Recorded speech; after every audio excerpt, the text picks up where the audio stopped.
they started giving me stuff, right?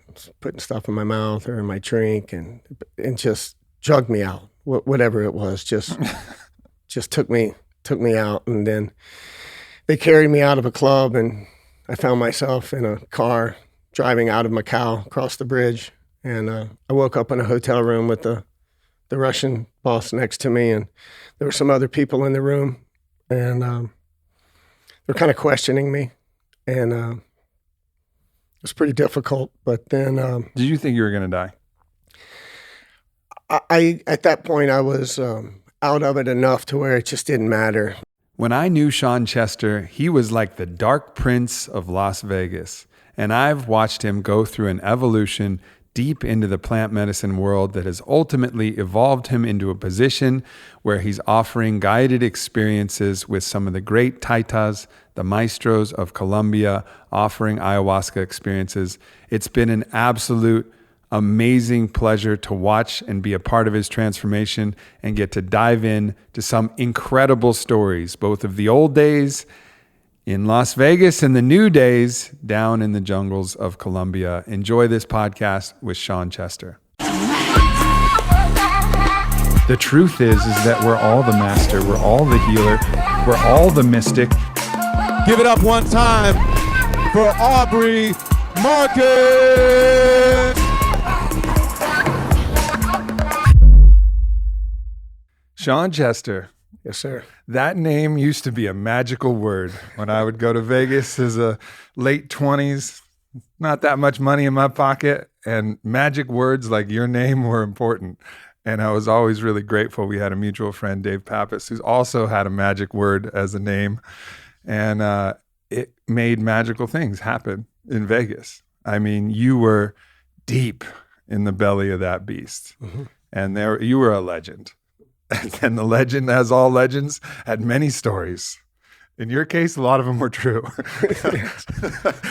And stories of grandeur and stories of, wow, that's fucking intense. You know, it was like this mixture of awe, and nobody I talk to when I say your name, they don't have like a little bit of a smile and a little bit of a nod. So tell us, I want to start this story from the beginning, because obviously I would have never expected that we would be right here on this podcast. You and your beautiful wife just served me rape, and you're there wearing your medicine necklaces and bracelets because you've opened an ayahuasca center in Colombia, and I know that I was a integral part of that journey. But I want to start from the beginning to give people this arc of where you began, like how you got in. I know you started off in, kind of a rough Louisiana Cajun boy, mm-hmm. and then made your way to Vegas and had this kind of meteoric rise to, a very powerful position in Vegas. And then from there, we'll talk about the transition. But why don't you tell us the story about how you got into your former life? Well, I enjoyed parts of Vegas as a young guy. And if you didn't enjoy parts of Vegas as a young guy, I don't know if we're friends. Right. Like some part of you needs to be able to go a little bit dark, for us to get along. Yeah. So I started in Vegas. We have our mutual friend, Dave Pappas, and Dave Pappas and I became friends. In an awkward moment, we almost went head to head in a dark place, and we decided it'd be much easier to be allies than enemies. So Dave was working in the casinos, and so I was around that quite a bit. And then I started in the nightlife, and I opened a nightclub in the Bellagio as a host. And I found a niche for me with guests, and my job was to take these guests and show them the time of their life, mm-hmm. for their period of time that they were there. And what was that club called in the Bellagio? Light in the Bellagio. Light. For anybody who has that old school Vegas history. We'll bring people, we'll give them the names, we'll tell them where they've been and the integral part that you played in that. Light kicked it off. Yeah. I think that was the first real high-end bottle service type club, small. But I think that's where everything opened up.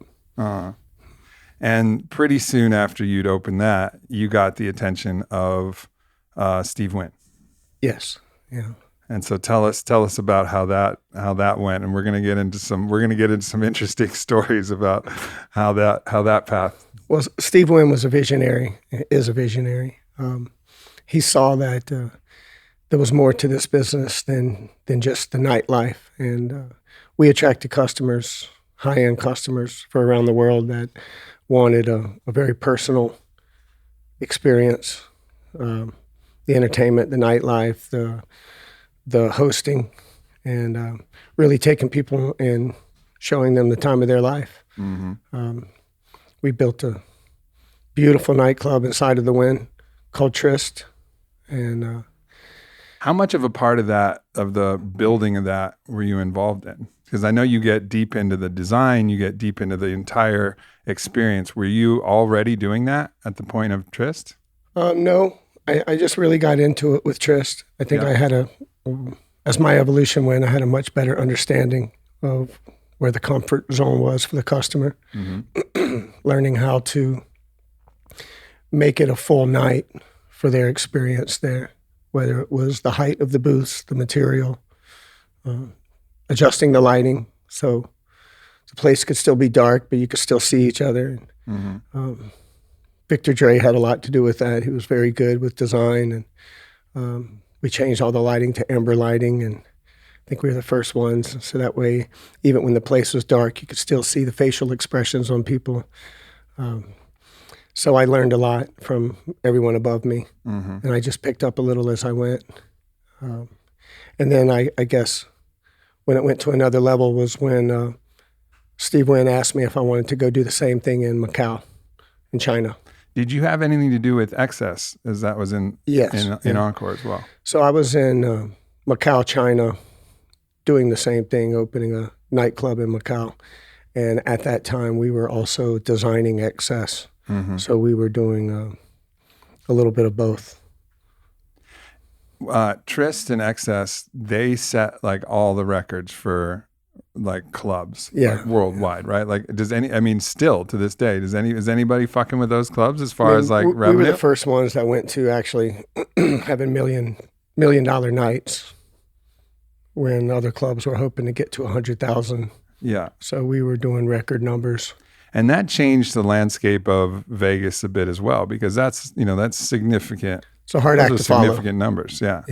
And plus all of the ancillary revenue, everybody else who's coming in for the club, staying in the hotel to get in the club, all of these different activities. Our revenue became comparable to international marketing.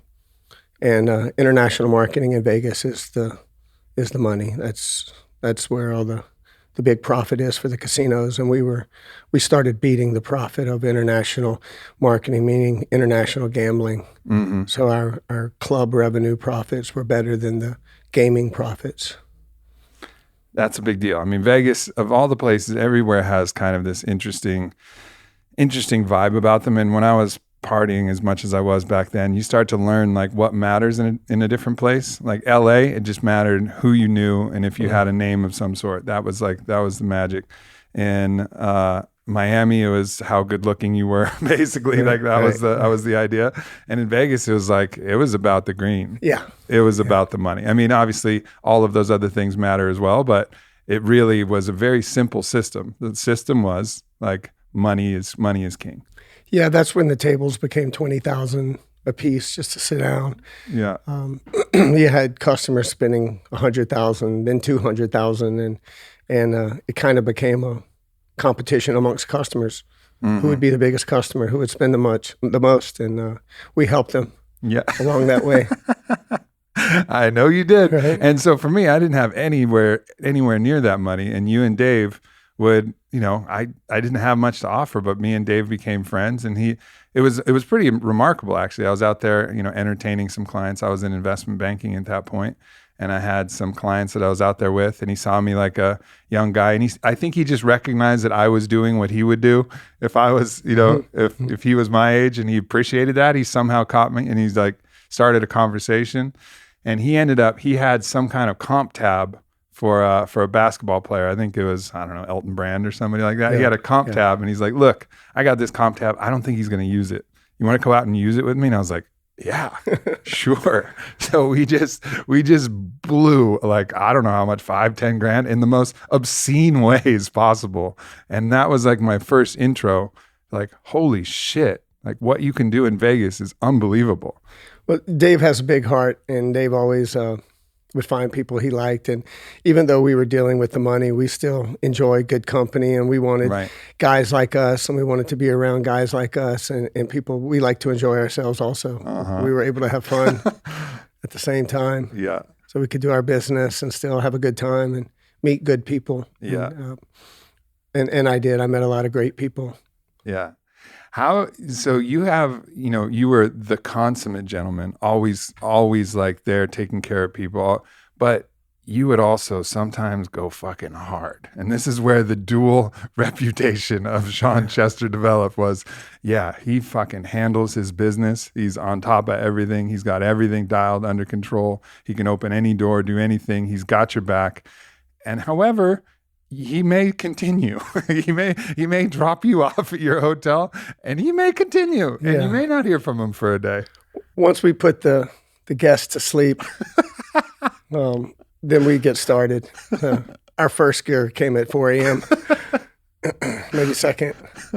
But yeah, we like to have a good time too, and the guests like that. So we would take the guests. It was nice to have them at the Wynn, and it was nice to show them a good time in our clubs, but if you really want to show someone a good time, you take them with you as your friend. Yeah. And so we developed a lot of friendships, and we would take these guests to the after hours and the after hours. The and never then the one ending. after that.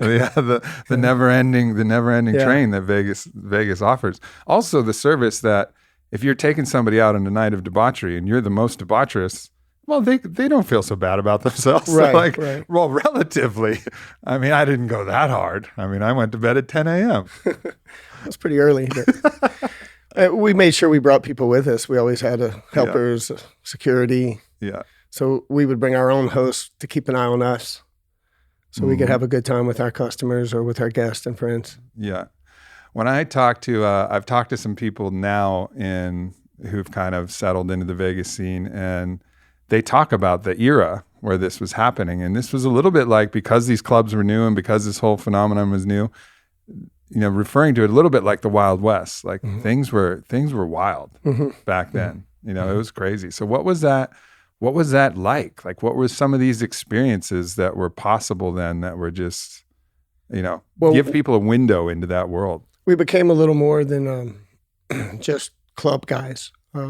We worked with the hotels, we worked the marketing departments, we worked with all the other businesses. So people would want our business, and they would treat us good everywhere we went. So we were very well received in the restaurants or the other properties. And that's where we would have our fun, and other people's properties. So we would do our business in hours and handle it in a gentlemanly way, and then burn down someone else's place, and they would thank you for coming. And have Monday morning apology calls, maybe sending cases of glasses to one place and maybe buying a chair in another.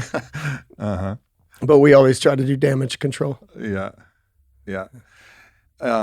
Are there any stories? And there's one story I want to get to in Macau, and I want to talk about that whole story because that seemed like a very intense period. But just from the Vegas days, are there any stories that come to mind about a night in particular that was pretty wild? I mean, I don't know where you want to go. I've heard of UFC fighters waking up in your garage. I've heard of a lot of different things that have happened in these days. Is there any that you feel like would be worth sharing here? I don't know if there's a particular story, but certainly people would latch on as the night would go on. So you never knew who would end up in your circle. I can remember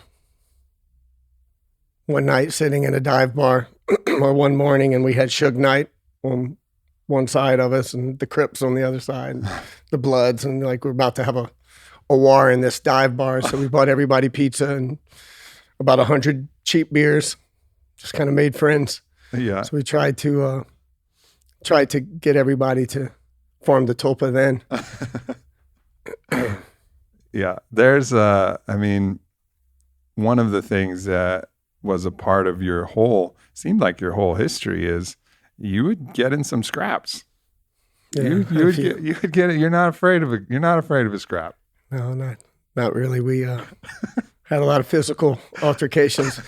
Well, it was rough because there's also a really rough element of Vegas. You still have your drug dealers and the pimps and the haters. Mm-hmm. And we just kind of ran through all of them. Yeah. Establish our ground. So it was like prison rules slightly out there. Yeah, for sure. And I think that's probably part of what Steve saw in you is that you could handle your business, but you could also withstand some pressure. Yes. You could withstand the heat. Yes. You could count on you to throw you into a fire. And he did. And he did. And Macau was a fucking fire because you're coming in as Westerners on other people's turf in that point. So that is a very vulnerable position to be in. Yeah, that was a tough. And you were you sounded like the tip of the spear of that operation out there. We were his eyes and ears there, so we knew what was going on the ground.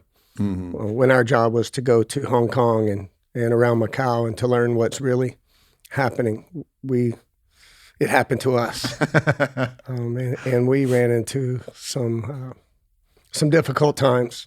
Macau, you had Russians that ran part of it. You had the triads ran the other part of it, and they hated Steve Wynn, because he was the Westerner, and his Stanley Ho was the opposite of Steve Wynn there. Stanley Ho had the monopoly on every casino in Macau until Steve Wynn came in. Mm-hmm. And that made it a little difficult for us. Mm-hmm. But we kind of figured out a way to do it. And what I did was call a meeting with all the bosses that supposedly hated us. And I went to each one of them and gave them a personal invitation. And that was a hard one, sitting across the table from a guy that had 4 security guards behind him, and all of them hated you. Yeah. But I would go to them. I sat with them, gave them an invitation, told them that this was my job. I was here. I represented the Wynn and Steve Wynn, and this is what we're doing. So they can either accept it or not. But was there a moment where you had that kind of like cup check where you're like, fucking A, like I really don't want to do this? There were a few moments where I might have had tears in a pillow saying, oh boy, I don't think I'm going to make it out of this. I really didn't think I would make it out of there. But I'd go back in and get back in the mix. And I told these guys, though, that I'll be their best customer. Yeah. So if they can be friends with us, that they'll see that I'll be their best customer and I'll bring business to them. Mm-hmm. And that's what I started to do. Yeah. And at that point, we started kind of forming a bond with the guys that didn't like us because we brought them more business than they had themselves.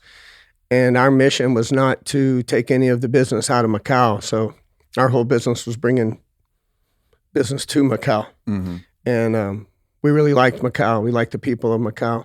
And so once we started really bringing in business and then taking them around town and sharing the business, we started getting along very well. Yeah. All right, so we got to go to this story that you told me a long time ago that we talked a moment about it, but you told me about this very wild experience you had with some Russians. Mm-hmm. And I'm just going to let you tell this story without giving the summary of it, but this blew my fucking mind when I heard it. And now that, 10 or whatever, how many years, and we've both experienced a lot of the same medicine since then. And so let's talk about this experience, because as much ayahuasca as we both drank, as much of that, this sounded like a really unique thing that I have not heard anybody else talk about. So this was an experience definitely I'll never forget. But I was in a Russian club one night, and the Russians test you a lot, and they try to scare you a little. So I caught myself in the club, and I was by myself now at this point with the I guess the head Russian guy, and he had girls and a lot of people around, and they started giving me stuff, right? Putting stuff in my mouth or in my drink, and just drugged me out. Whatever it was, just took me out. And then they carried me out of a club, and I found myself in a car driving out of Macau across the bridge. And I woke up in a hotel room with the Russian boss next to me, and there were some other people in the room, and they're kind of questioning me, and it was pretty difficult. But then, did you think you were going to die? I at that point I was out of it enough to where it just didn't matter. I just was, I was just trying to stay up. Yeah. But it was a pretty intense moment, especially with the other people there, because they weren't friendly. They weren't being mean, but they were there to watch. Yeah. And they were kind of circled us around us. But the Russian guy was kind of out of it too. And so he would ask me questions, and other people would ask me questions. And for whatever reason, the Russian boss and I kind of connected. We started appreciating each other a little. And then they passed something around, and I wasn't sure if I sniffed it or if it was in my drink, but it was something extremely intense. And I found myself pulling G's in the chair. And so it was the sensation of being in G forces, like yes, someone's been on like a... I had no idea. I've never felt anything like this. Like I can remember holding the bottom of my chair like a rocket and trying to hold myself in the chair, and it just felt like I was going 1,000 miles an hour. And then when I stopped, I was no longer in that room, and I was sitting at a long table, long on each side, and the Russian guy was across from me, and there were other men that I could see on this table, and him and I had very deep conversation, and it lasted quite a while. And then when I came out of that, we were back in the hotel room, and he started repeating to me the conversation that we had there. And I had no idea what was going on at this point. It was very tough. I'm like, wait, we were just talking there, and he repeated everything. And then he talked about what we talked about. And then they would give you a break, and you would sit there and just kind of sit in your chair and relax. And then they would come and pass something around. They would give you a Corona, just a sip. And then next thing you know, you go back in. And I'd be back at that table. And then the Russian guy and I would start having conversations again. I can remember he told me about a club he wanted to design.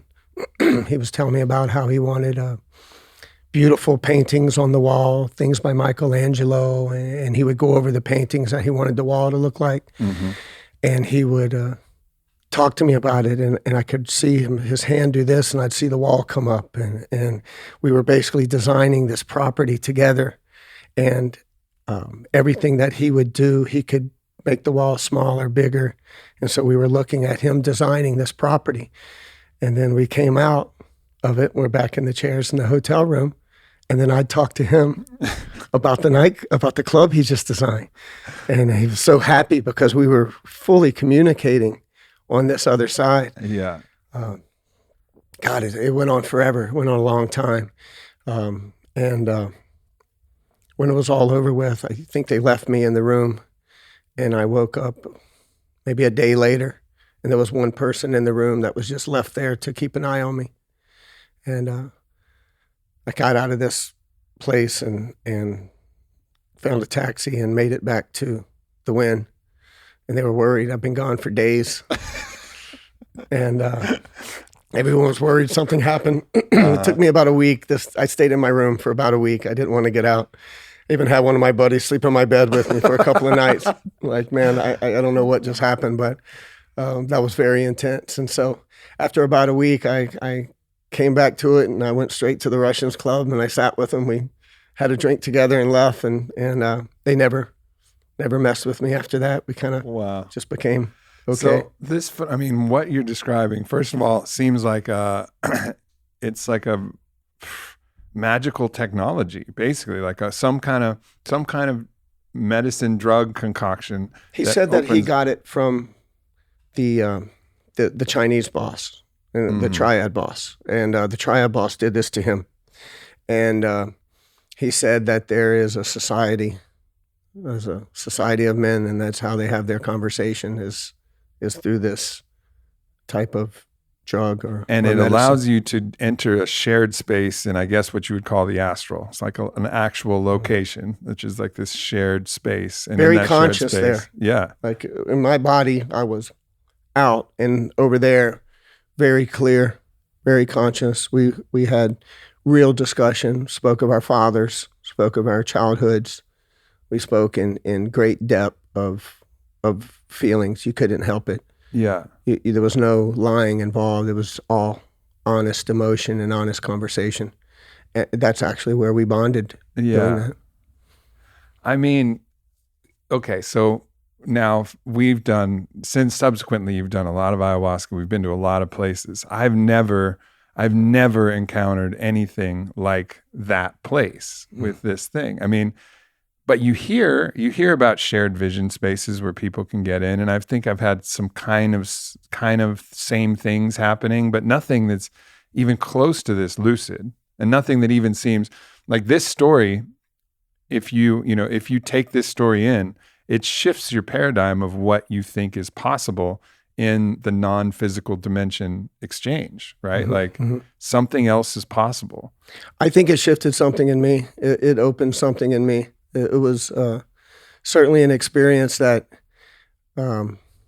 opened a door that, I think about still sometimes, because it has made it easier for me now to go deep into another space. Yeah. Because I feel like I've already been through a pretty tough door. I've tried to ask what it was, and they would never give me an answer, never tell me anything what it was. Yeah. You could visit, but you weren't a member. Right. I guess, yeah. And that also just speaks to this idea that, well, no, actually there really are special technologies and special mystery schools that exist and amongst different people. Like this is a real phenomenon where there's some real shit that's happening out there. Yes. That we're not aware of, that we're not privy of, that's not going to be written about in the latest Maps newsletter. There's some stuff that exists still. I think it's a very small percentage of people that are brought into that and able to actually maintain enough to function in that space. Right. Yeah. Well, you were the right person for the job. You've been training for that moment your whole life. Yeah. I started enjoying it. It was so fascinating. I was like, okay, well, I remember maybe the third time. He says, okay, put your seatbelt on. And I remember I was looking for it. I was sitting in a chair and I was trying to find my seatbelt. I was like, I have to hurry and put my seatbelt on before it starts again. And, obviously I didn't have one, but I would just hold the bottom of my chair and like, okay, I'm ready. Let's go. And we'd be there. Wow. Yeah. Well, at a certain point, I could sense that you were ready to leave this world behind. Things were starting to change in Vegas. There was some reason that I decided that, you know what, I'm going to invite you to go see Don Howard down in Peru. And you said yes. And I remember you had a little apprehension, you were used to a whole different kind of world, but you went in as you do with like full effort, full heart, full intensity. And we had just a phenomenal experience down there. And I think that time it was just Wachuma, right? So we experienced the Wachuma Masada with Don Howard. And that's what kind of started this medicine journey for you, right? Definitely. That made a big difference in my life. It was immediate that I was already on my personal searcher journey, which I didn't know what it was.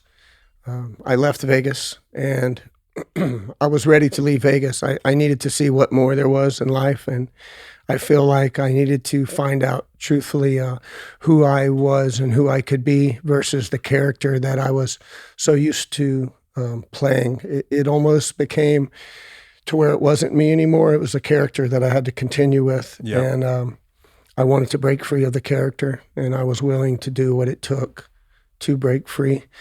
And I think the time that we first spent with Don Howard allowed me to really go into myself and start making some decisions. And my decision was that I was going to find the truth.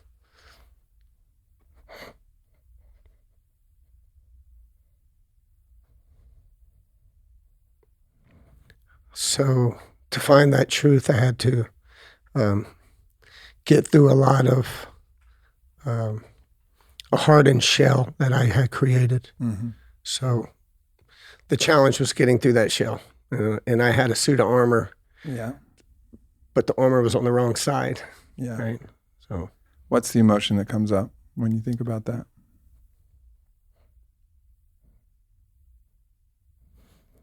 It was very difficult. It was very hard. It was very, very honest. I think when you start that search and there was an honesty and a purity to it that I wanted to continue and I wanted to feel.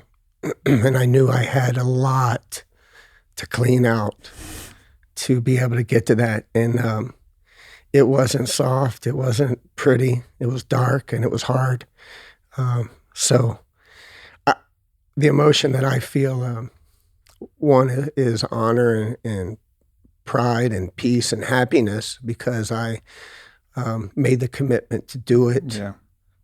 Yeah. And it's courageous. And I've never stopped. Right. It's a courageous thing to face the shadow. Yeah. Full on. It was wonderful. It was a challenge. Yeah. It was a challenge. Yeah, that's it. And then it got just harder. Mm-hmm.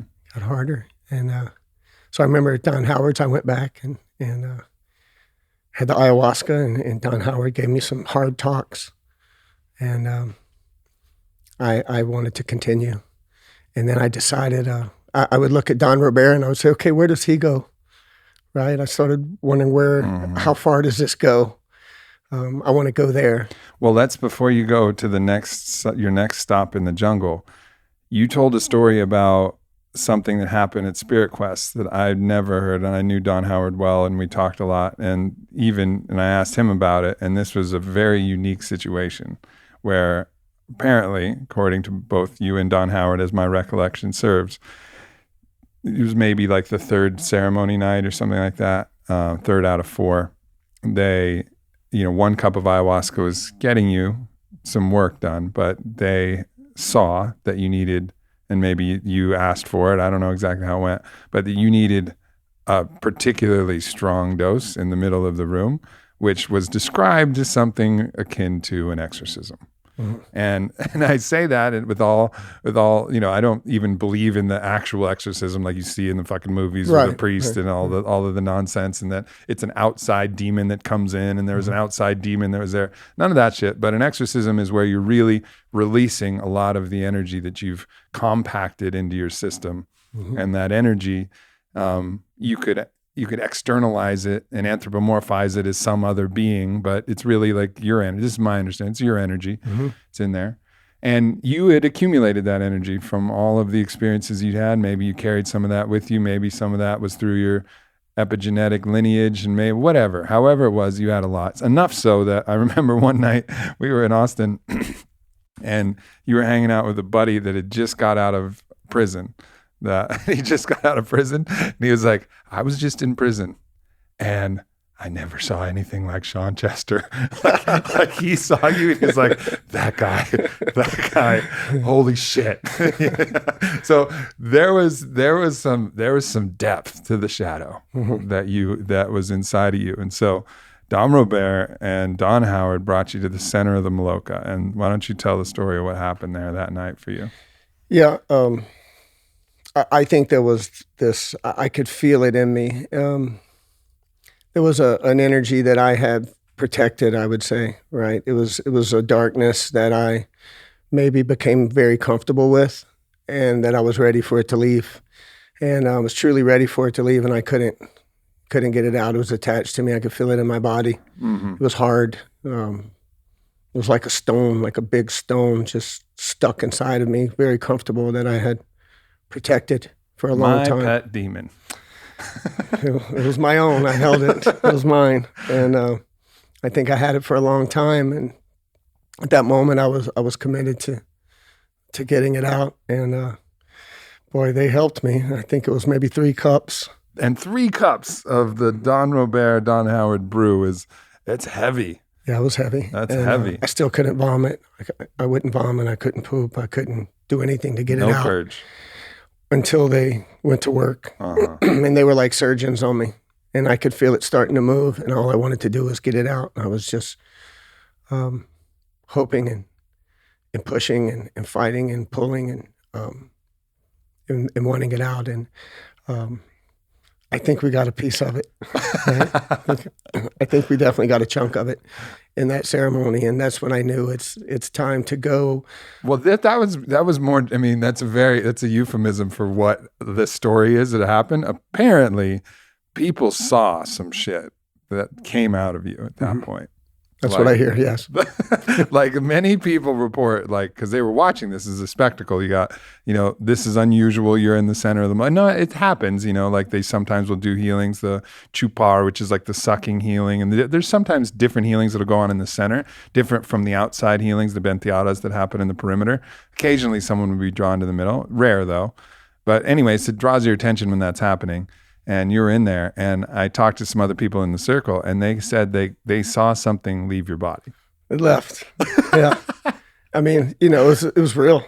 Yeah. So whatever that is, that little friend of energy that I decided to be friends with for way too long, we no longer were friends. And I could feel it come out. Yeah. And it was very difficult. It's very hard, but I was so committed and so open. That was when I knew I understood what focus was becoming and how to truly become in control over myself and my mind and my body. I knew that it was time, and I felt that I was built for it. I felt that I had the strength to do it, and it came out, and it was something pretty extraordinary for me. Yeah. And after that happened, though, that's when I knew for me, it was time to go deeper. I needed to go away from this being the spectacle with other people there. Right. And I needed to do some private journeys, because if that was able to do that under those circumstances, then how far could I go, and where's the end of this? There's no end of this. I found out later, it took you right? deeper into the jungle. But that's when I started. And so, for people who want to understand this in a way, I mean, the way that this energy works is you become a vessel that's no longer suitable for the darkness, as far as I understand it. And so the pushing of, whenever they're blowing smoke into you or they're doing something like that, they're pushing enough positive energy, enough light, enough love, that your vessel becomes unsuitable for the darkness. So it's like a splinter that's getting pushed out of a healthy At the same time, skin. You have to do it too.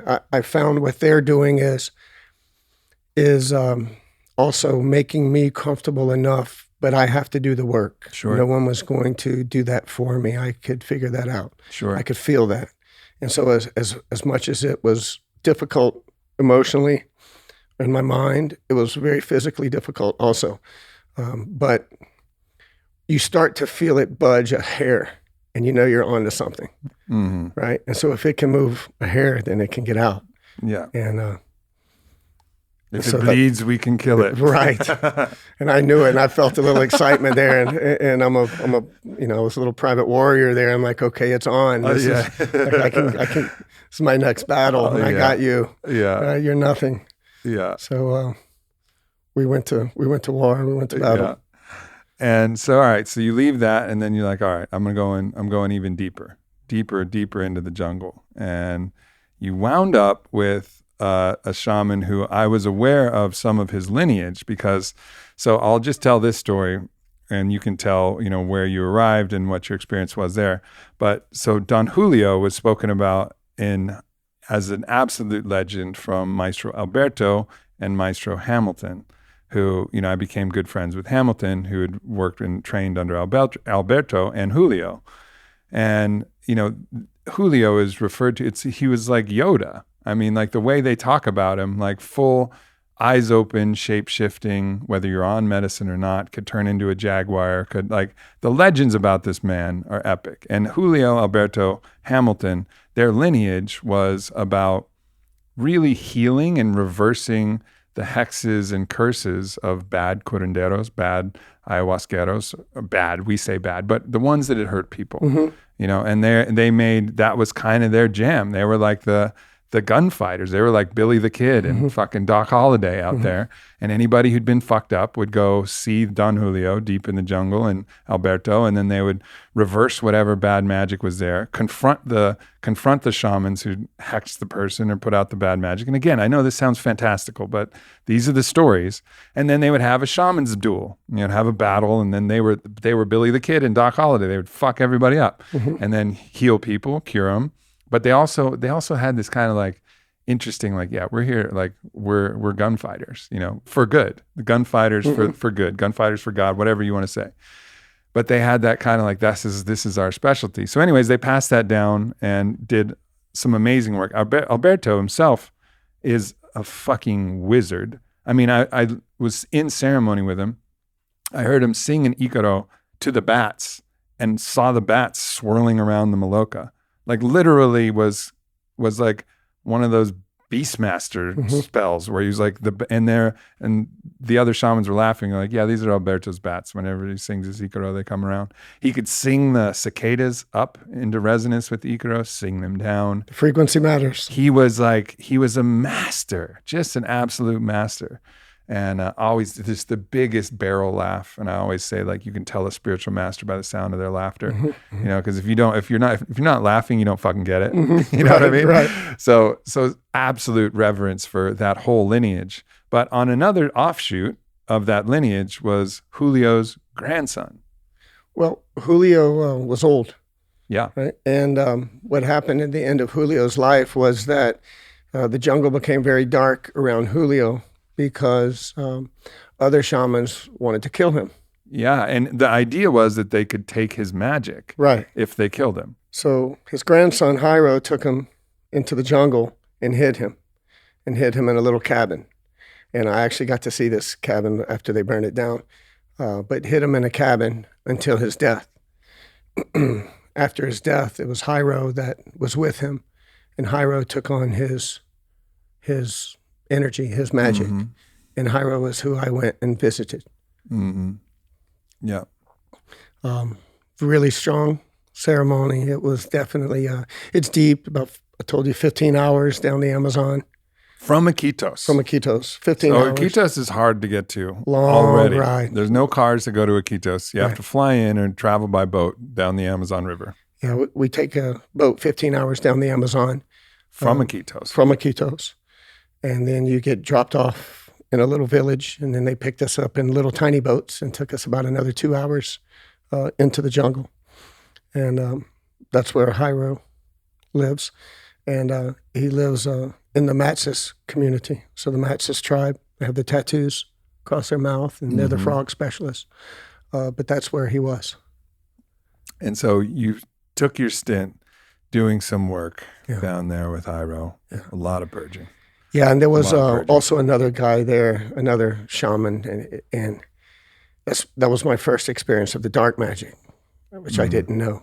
So I did several ceremonies with Jairo, and then another shaman was there, invited me to do a ceremony, and that's where I learned don't just go with any shaman to do a ceremony, because some weird books came out. I was like, oh man, what am I in for, right?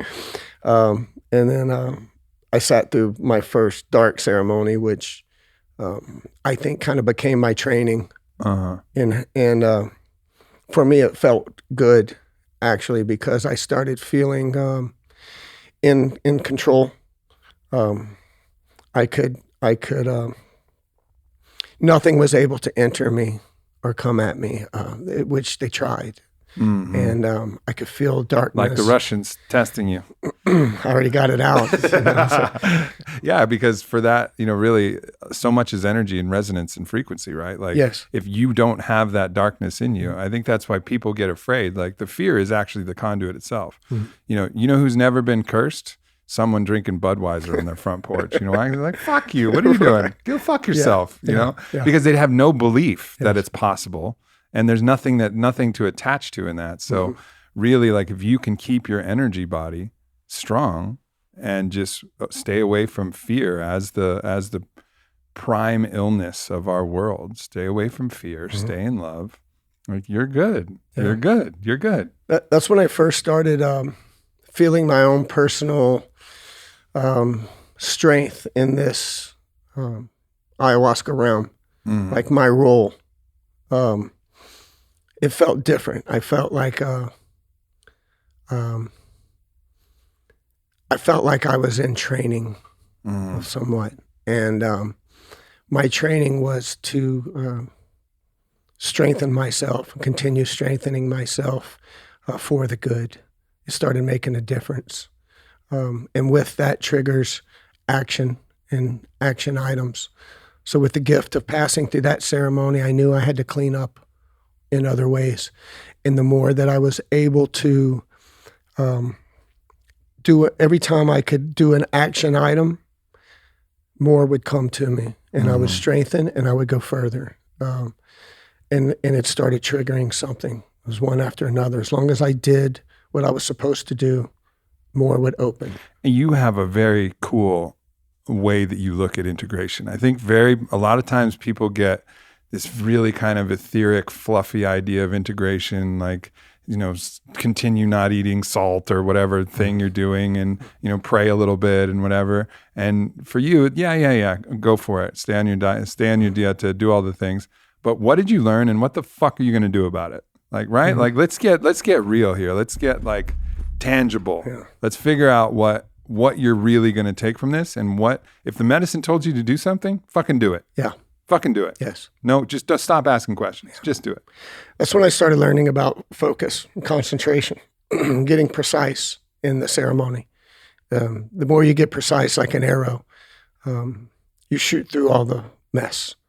And when you're able to shoot through the mess, that's when I think that you really start finding your center in your own personal universe. And if you can get to the center in your own personal universe, and if you can just get there once, it gives you enough of a feeling to where you know that you have to continue that because it's working. What you're doing is working. It matters. You're cleaning more than your body and your mind. You're cleaning your soul. Yeah. I've had messages on medicine before, and a lot of them I followed. You know, I mean, we're on at headquarters right now, and ayahuasca played a very key role. My first sits with Maestro Orlando. I saw exactly what on it could become, and I saw the action items that I needed to take to make that happen, right? And that was such a gift, and I followed instructions, right. And here we are. And it was what a beautiful thing for the world, for me, for my family, for generations to come, whatever. Like, this is a very powerful thing. But there's other times I can think back to clear messages that I got. I got the clearest message that I needed to go take a walking trip from the bush somewhere in Australia to Uluru, to Ayers Rock. I needed to take a walking pilgrimage, and it was like crystal clear. And I'm looking like, well, fuck, how do I do that? It doesn't seem comfortable. I don't even like camping. Like, what am I doing? You know, so I didn't. It's never comfortable. No, I know. And I think about that because the time has passed. I'm not getting continued message. That was the thing that, and I wonder, like, and I do have like a little bit of regret. And I know life is a forking path. There's a million ways, and I'll have a million chances to come at the same thing a different way. But that's the one thing that I think about. And there's been other little things that I've ignored, other things that I've followed, but that's the one that sticks out to me of, like, if I really trusted the medicine, I would have just cleared the space, dropped everything, and said, sorry, everybody, I'm going on a walking trip to Uluru, and I'll see you later. You know, and I wonder, like, what would have happened? I mean, I'm so grateful for my life, and it's not like I'm saying, like, this is a bad thing that happened, but I'm just curious about if I would have listened, and maybe the lesson there is just listen, so you don't have to wonder. You know, like, if you get something really clear and it really feels grounded, then just say yes. Yeah, I think it's hard to question yourself on your moves. I think in this process you learn that you do what you can, and every move is the right move. And Yeah. then you focus on that next move. Yeah. There certainly is things that we want to do and we should do that we don't do, but I don't think it has any effect or change up on our lives because we're still living it. And every move we make is important. The next one is important. So it's okay for your walk, man. Thanks, man. I think you're right. Thanks. I feel good. I feel better You'll be about fine. that. You'll be fine. Thank you. You'll be fine. I appreciate that. All right. So your next move from that deep jungle in Peru, you linked up with someone who was there, and they took you from Peru, which is ayahuasca, into Colombia, which is also ayahuasca, but they call it yahe, and it's a little bit different. Yes. And the shamans are called Taitas, and it's a different program down there. Yeah. And that's kind of the introduction to getting you to the place where you are now, and we'll get there. But so what was your experience like going from the Peruvian tradition into the Colombian tradition? It was very different. It was nice, and the guy that I became friends with, he's my right hand now. He's my brother and my friend, and he's a teacher. He's a Taita apprentice, and he's as good as any Taita already. A young guy, but he's true to it. And he introduced me to Taita Silvino Chindoy of the Inga community. And we had messaging back and forth with Taita Silvino when I was in Las Vegas. And Taita Silvino invited me to come out and spend a month with him. And he asked one thing of me, if that I would come and spend time with him, if I would take what I learned back to the Western world. And that sounded very cool at the time. It was fun. I was like, yeah, of course. So I went to Colombia, and I want to just pause here for 1 second, because there's a lot of people that will assume that all of these medicine carriers are mad that the medicine is being shared with the world. But everyone that I've talked to, from the Quechua tradition to the Shipibo tradition, and it sounds like from this Inga tradition, they recognize that we're in a new era of a global world where everybody can fuck up everything for everyone. This is not a time to be like, well, my tribe's going to win because I got this medicine and I'm going to protect it. Like, right. The whole world needs to heal, or we're all fucked. Yeah, there's no competition there. It's like that game was for an era that is long past. We're in a new era now where the world needs medicine. They want to teach you. And they want to offer it. They want to show you the respect. They want you to respect the medicine. And for them, as many people that can get to the medicine means a better energy and a better life on the planet. It's better for the earth. Yeah. And it now more than ever, and as we're seeing, like we need all the help we can get. And I'm not trying to speak for all First Nations and Indigenous people. I'm sure some, don't agree with that, and I absolutely respect that. They have also every right to be pissed off by all of the colonization and all of the bullshit that they've had to deal with. Like, I get it. All your rage is sacred and deserved, and fully understand. Yes. And like, please, like, we need the wisdom that you've carried. We all do. And it needs to reach through everybody that's making all these crazy fucking decisions, like creating $8 trillion or $6 trillion and then fucking frittering it away, when that's the resources that we need to create an entire new global system of education and food supplies and water and awareness that could actually bring our entire planet into coherence. We're not making those fucking decisions, but the medicine, in my opinion, plays a key role in helping bring people to this unified kind of understanding of, we all share a fucking home, everyone. Like, everybody matters. Well, people are being pulled further and further away from Mother Earth, from the original human. And I think people are so far disconnected from who they're really supposed to be, whether it be the confusion going on through media, through politics, through all the craziness that's going on.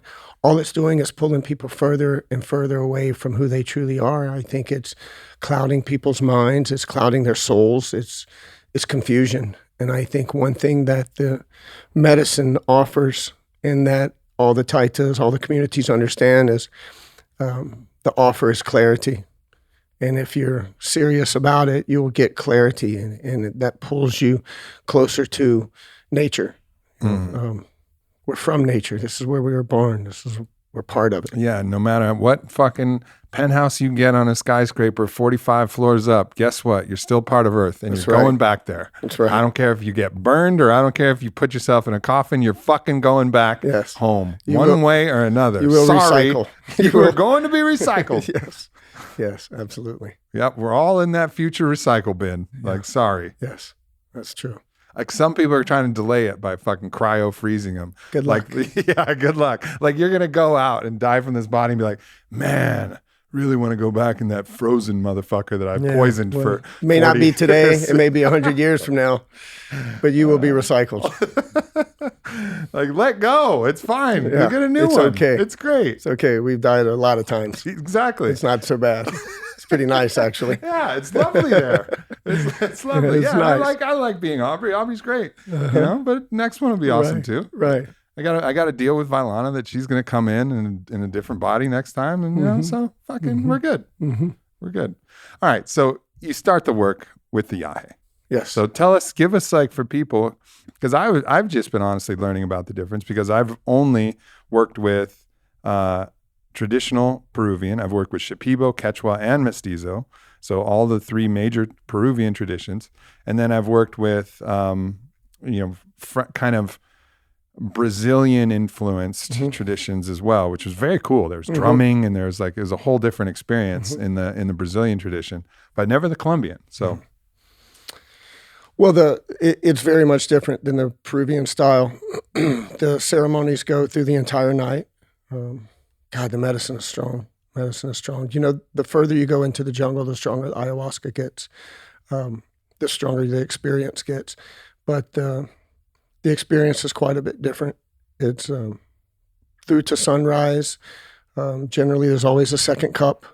So for contrast, in the traditions that I'm a part of, you drink around 7, 8 p.m. after dark. You go, and then 4 or 5 hours, sometimes up to 6, but rarely that long. And then they'll light like a candle in the center of the room. It'll go from darkness.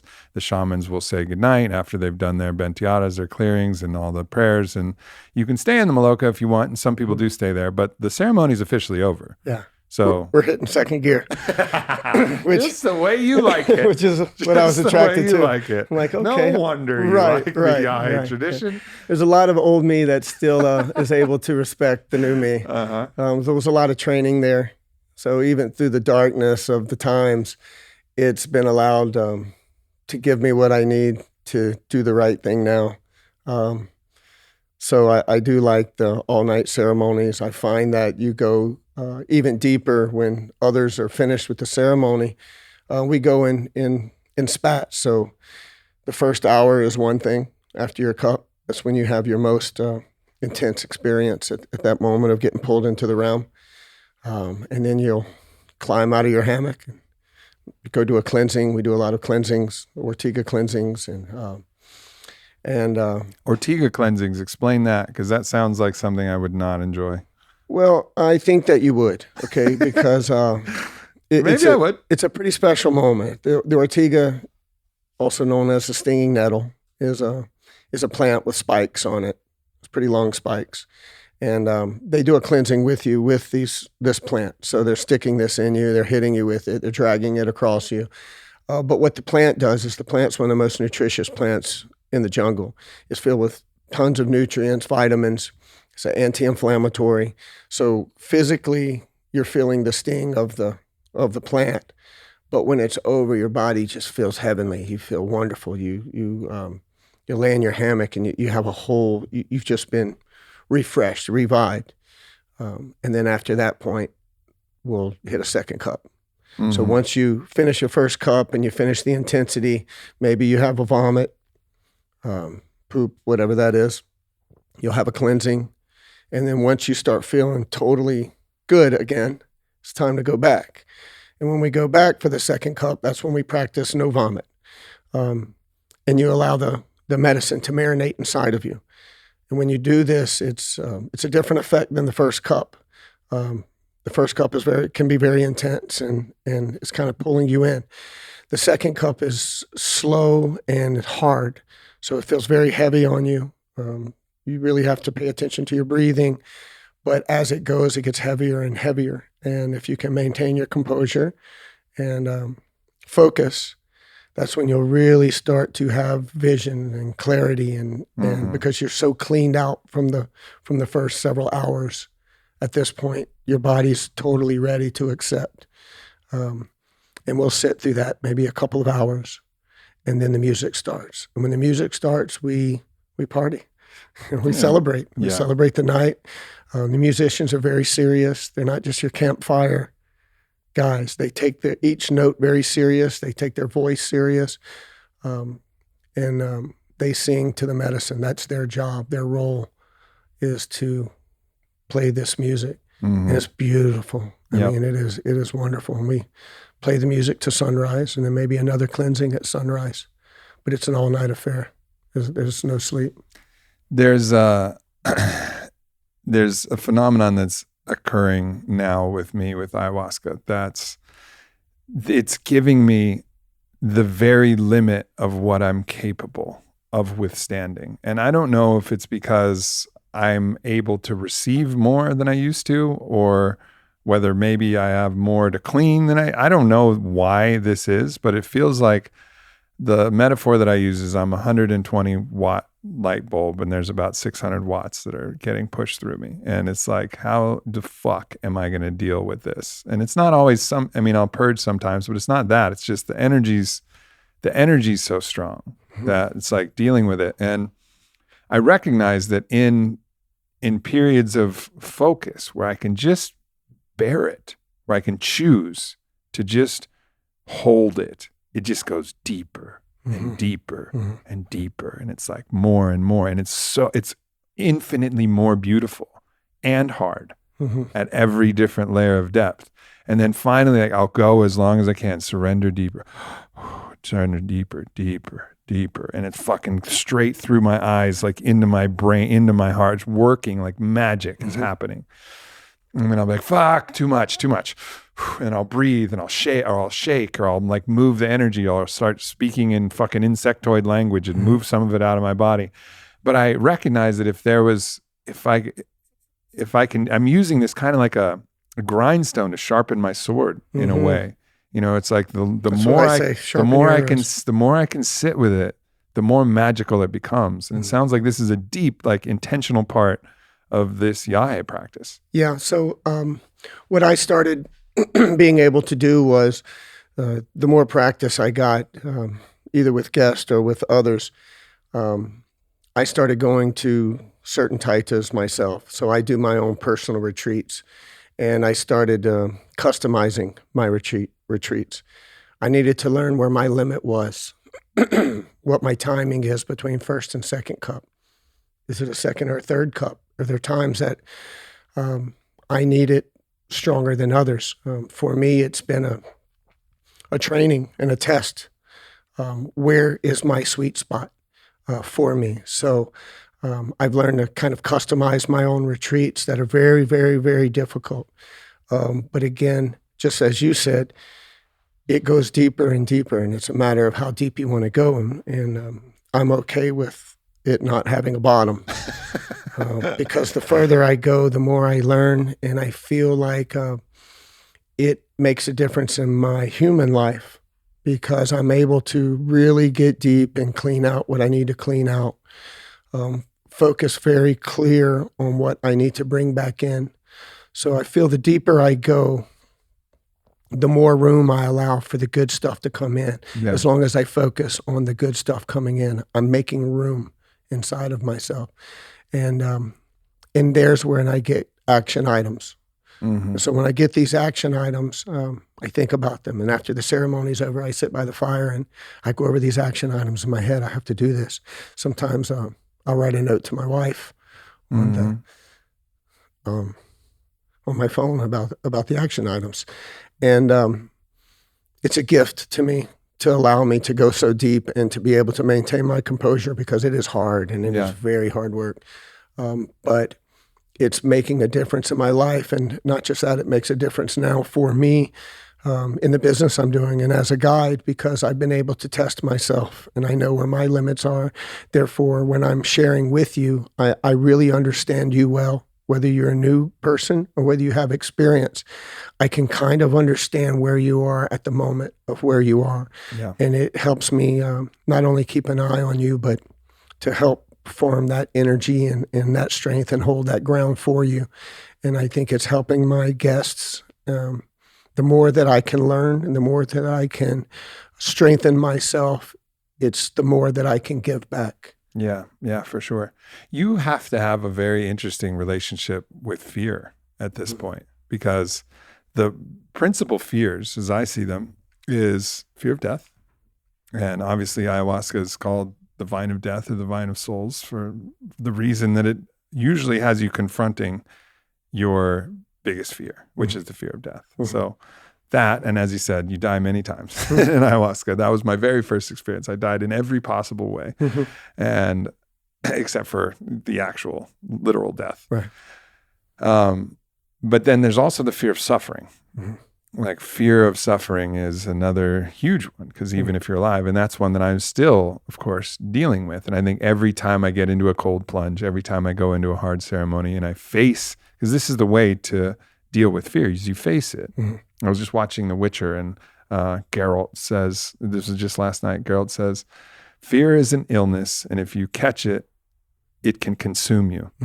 And then Ciri says, well, how do you cure it? And he says, you face it. You face it. There's no other way to get around fear. Sorry. Like there's no other way. You have to face it. And in this process, from the nettles to the intensity of the ceremony, you're facing your fear of suffering by putting yourself in a situation, a safe situation, where you have to fucking deal with it. You have to do something really hard and deal with it. So it seems like that for you, two of the major fear monsters that are out there plaguing most people, you've really faced them. So what is your relationship with fear now? Well, the fear of death, you can die a bunch of times here and still have a fear of death.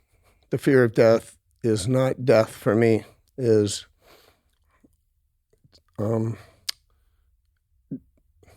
did I live a good life? Yeah. What's next, right? So I can die many times, but if I'm not prepared for that death, then the fear's still there. So I learned to go deep enough and to turn over every rock. As they say, I have no secret. I have nothing that I have not faced. I have no thought, no dark thought, no good thought. I don't, there's nothing that I haven't sat in a hammock and faced. Then you said the right thing of suffering. So suffering was my other fear. How is that death? So then I started going heavier on the ayahuasca. And I would go into where I would drink so much ayahuasca where I couldn't breathe. And I'd have to sit there and painfully try not to have a heart attack and breathe for about 3 hours until I can feel okay again. I wouldn't recommend that for other people, but that was part of my training of facing my fears, taking it to a limit of, well, maybe I am close to death, probably because my body is shutting down because I'm poisoning myself so much. But I went through that of facing the fear of suffocation. I mean, there's times where my chest is so heavy, all I could do is concentrate on just holding a little breath. And if I could grab some of that breath and keep that going, then that's like having a straw underwater. I'm still alive. Yeah. You know, as long as I could feel myself, I'm still going. I can maintain this for days if I have to. So that was part of my training and doing my own personal retreats. And once I uncovered every stone and started living truthfully and honestly in a way that I'm proud of, then fear just disappears. So going into my next life, I have zero fear. And I don't think I have any fear other than I just hope to do the best that I can from this point on.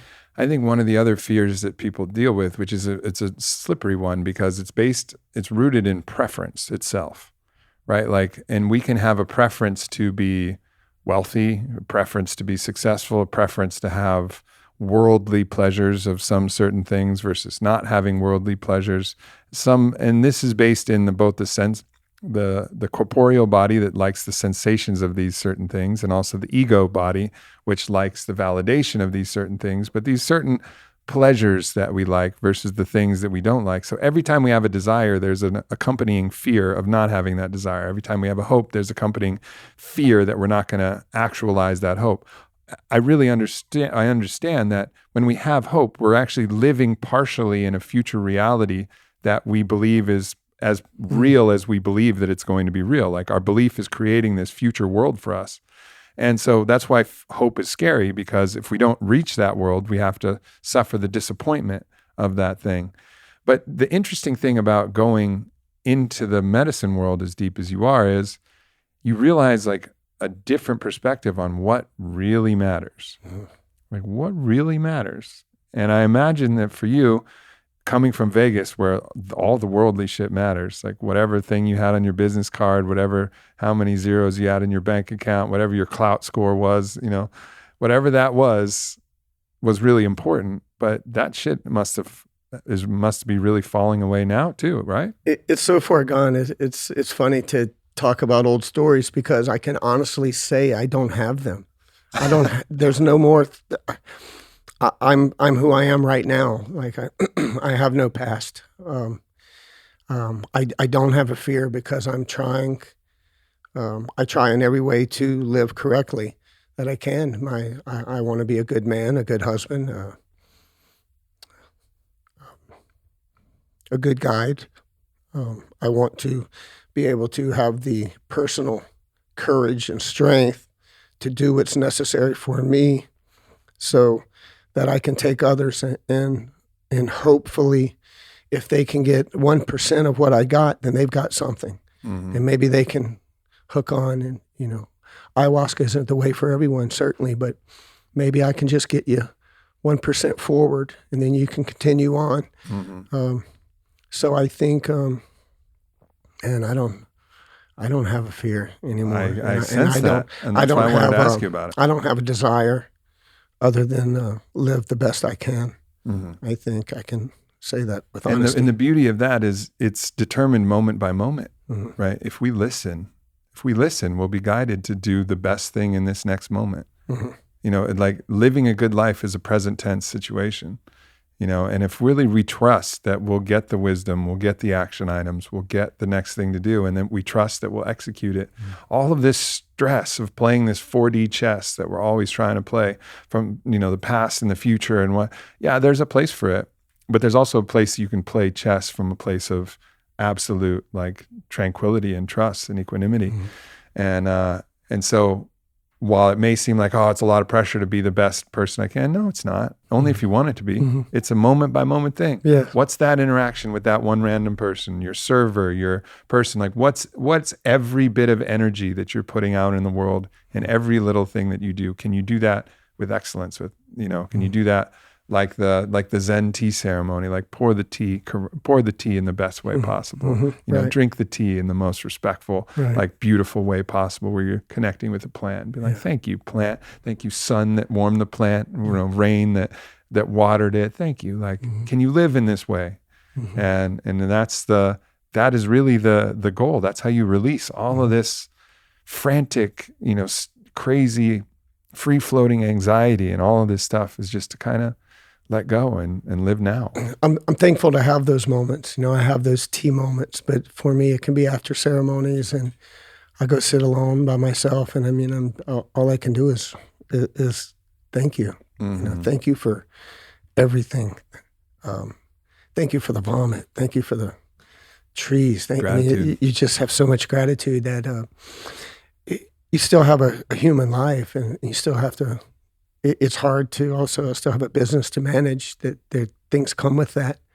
But I just feel like once you clean yourself out and turn over every rock, what is there to fear anymore? You can put one foot in front of the other now with peace and a little pride. And I think you can become so strong, you're soft. That's I heard you say that yesterday at dinner, and that's a beautiful way to look at it. I say that a lot in my head. Become so strong that you're soft.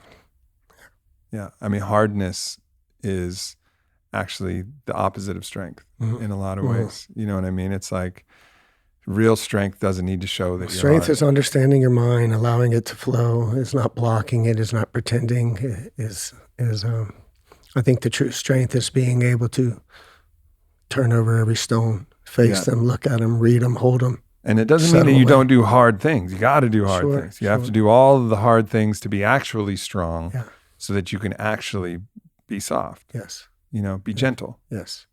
Yes. Yeah.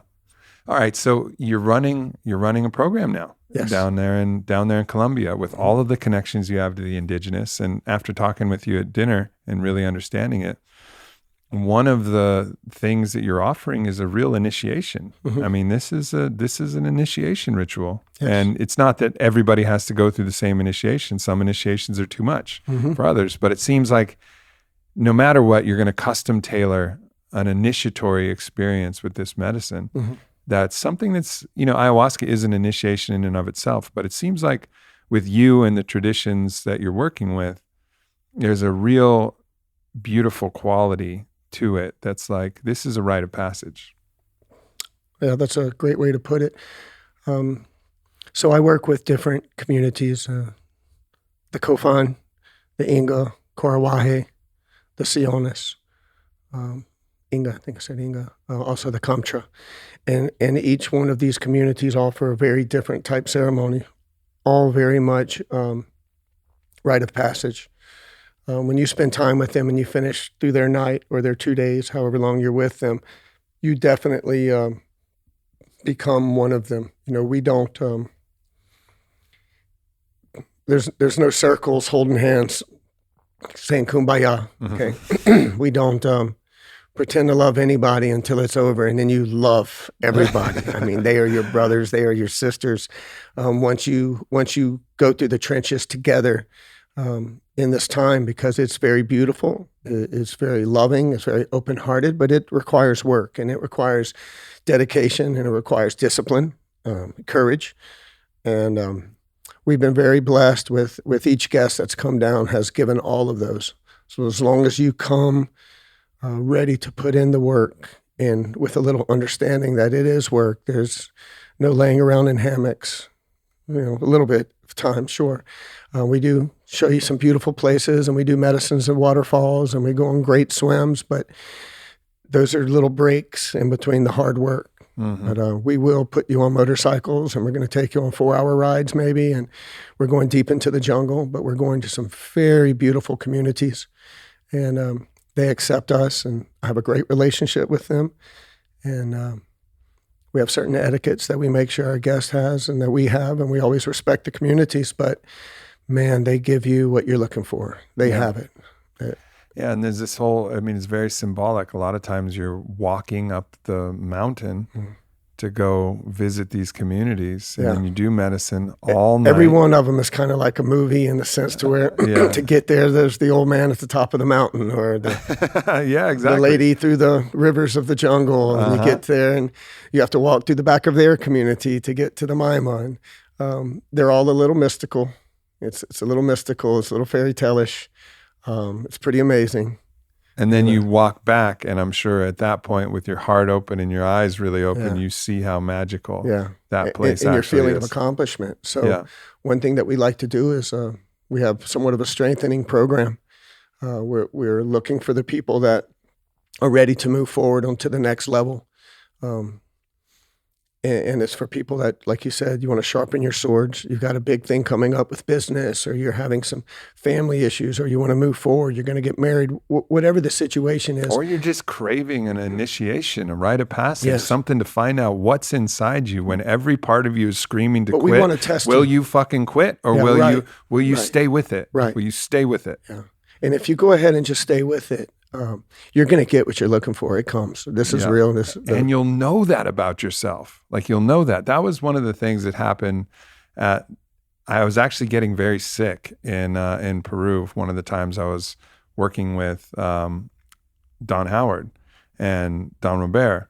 And so physically I was really unwell. I had like some parasites and some yeast that were like going crazy. And I didn't know that at the time. I was just so weak. I was so weak. And I went to the final ceremony, and Don Howard, and I was not going to drink.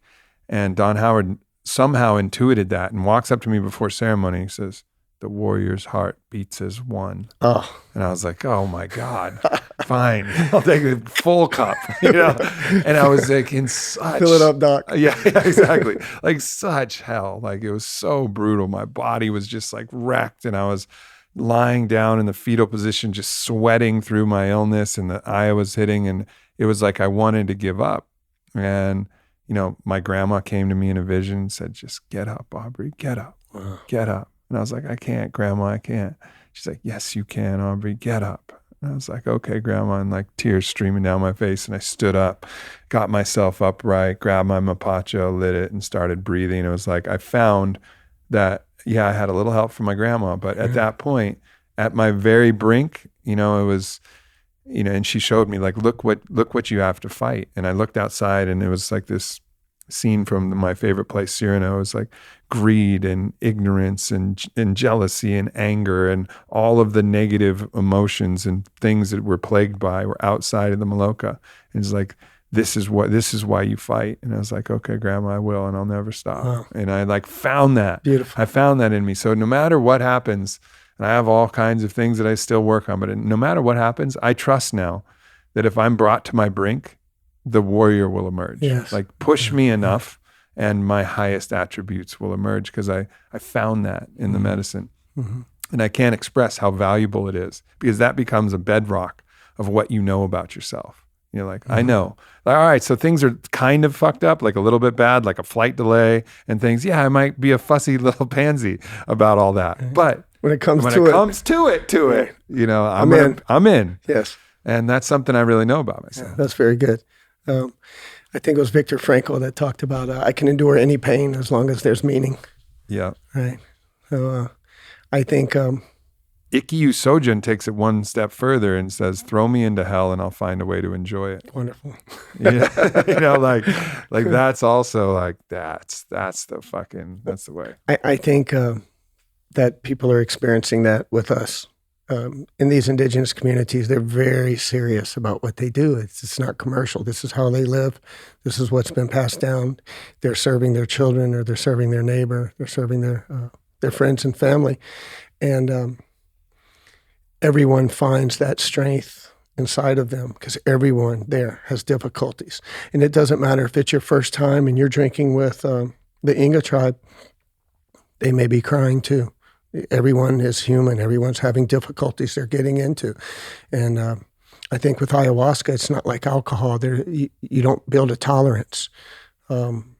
It's coming into you, and you have... Sometimes the opposite, you build a sensitivity. Opposite, yes. One cup can have much stronger, because you understand how to take it. You understand how to go into it. But everyone there, once we're in the communities, are together. There's no separation. You know, we form a tulpa, as they call it, the group. And everyone gets very connected, and they fight the battles together. When one person's having a hard time, other people are holding ground for you. And I think each person has been finding that they're finding a sense of strength they didn't know they have. And we work with them until the ceremony. And look, it may be just starting with rapé. It may be starting with doing a Ortega cleansing before we ever get to the ceremony. But we start practicing some of the medicines and how to breathe and how to get through this, to where when it comes to you, oh, okay, I do this. Mm-hmm. And once you find something starting to work, when your pains come to you and you remember, oh, Shawn taught me how to breathe a certain way, and you start breathing a little bit, and you start feeling yourself working through it, you start feeling that little bit of a win, that kind of accomplishment. And I think people pick up on that, and they continue with it. And then when a ceremony is over with, after a difficult ceremony, they feel really good, because they made it through it. They did what they were supposed to do. They found a piece of themselves they didn't know that they had. Mm-hmm. And I think all of us, no matter who we are, need some confidence. We need confidence, and we need strength to give us confidence. This is one of the, I think, underrated conversations. And of course, there's a lot of people who do talk about it. There's the Jocko Willinks and Joe and myself and other podcasters, really. But this is not something that's talked about in the mainstream as much, like the necessity to build real strength and like the appreciation for what that can provide. And I think it's because, typically, pretty much our world has been pretty easy. And so an easy world doesn't challenge you to build the kind of strength, resilience, anti-fragility, those necessary traits that all of our ancestors had to have because they lived in a hard world, a really harsh world.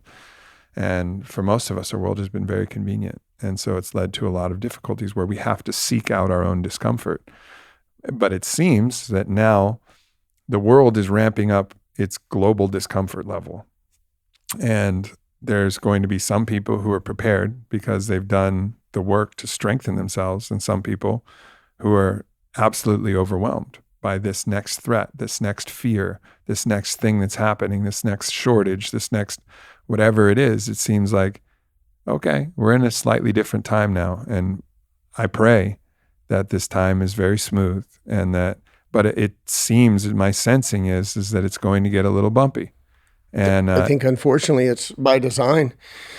When you say mainstream is more interested in what they can sell you, and a weaker person that is dependent on them, dependent on Amazon, dependent on not having to leave their home to get things brought to them. And I think unfortunately by design, the weaker the person, the more mainstream's allowed to market their items, whatever that is. And people forget how to get out of their house and get their own food. Something so small and simple. As you say, if this continues to get worse, those people are going to have a hard time. Yeah.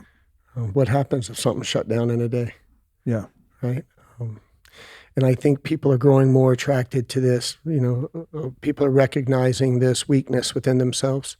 I think people are looking for these adventurous, pushing themselves, finding themselves. I think that it's not as rare as it once was. Yeah, no doubt. Well, where can people go if they're curious in, opening up the dialogue and seeing about what programs to go see you are available? We mostly market on Instagram. Instagram is at The Native Guides. That's our company, The Native Guides. And what we've done there is it's not just pretty pictures. At The Native Guides shows you exactly the Taitas that we work with. We have videos of everything. Descriptions of them. We have interviews with them. We have quotes from the Taitas. We show the medicines we work with. We show some of the experiences of the guests. So we really try to inform and educate people about what they're getting with us. You won't see any Google images placed on our sites, but we also have a YouTube channel, is The Native Guides. And same thing, we have the Native Guide Experience, where we have two awesome ladies that came with us, and we show the full 10-day experience. But we also have a website, thenativeguides.com. And anyone can text me, message me from Instagram, or email us. And email is thenativeguides@protonmail.com. But I'm wide open. I'm ready to answer a text or a Instagram message any moment. Be careful what you ask for. Yeah. Well, let's talk. Yeah. I mean, this is why I'm here. Yeah, brother, it's just been a beautiful to be, a part of this journey that you're on, and I'm so grateful that whatever parts of the unseen wove our paths together, and we can sit here with this altar in front of us and hape being served together and just be a part of this life. Because, I remember one day you and Dave did so much for me, and one inebriated night after a bunch of really good tequila or whiskey, I don't know, I'd go back and forth between them. But ultimately I said, one day I'll have a bunch of money and I'll go into your place and I'll spend it for real. No, I won't. You won't have to comp me anymore. And you're like, oh, that's awesome. Like you appreciated that sentiment, but of course our lives have taken a much different path, and we get to share a much more beautiful experience than me buying a bunch of bottles from you. Thank you. Thank you for taking me. I mean, you saw something either in me and the medicine, and you were a big part of everything that that I do now. Thank you. Of course, brother. Thank you, everybody, for tuning in. We love you. We'll see you next week. My life is completely unrecognizable from what it was just half a year ago. Fit for Service is a community that inspires you to find your own sovereignty. It's like a coming home to yourself. It's like a coming home to your family. It's a tribe of people who recognize the interconnectedness of all things. A group of people who are not only like-minded, but also come from a heart space. For the purpose of creating support, healing, harmony, happiness. And it's helped me to really realize the gifts that I have. Really being seen for the first time had such an impact on everything, on my family life, on my financial life. It's about showing up in a way that's healing for yourself and powerful for others. And the medicine that the summit specifically give is they teach you that you can do things that you didn't think that you could do before, and you bring that courage home and start to be a little bit braver and a little bit more courageous, because our times need sincere, honest, and courageous people looking to see where they can be of service. Joining Fit for Service was one of the best decisions that I've made. Thanks for tuning into this video. Make sure you hit subscribe. Follow me at Aubrey Marcus. Check out the Aubrey Marcus podcast, available everywhere. And leave a comment. Let me know if this video resonated or what else you would like to hear from me in the future. Thank you so much.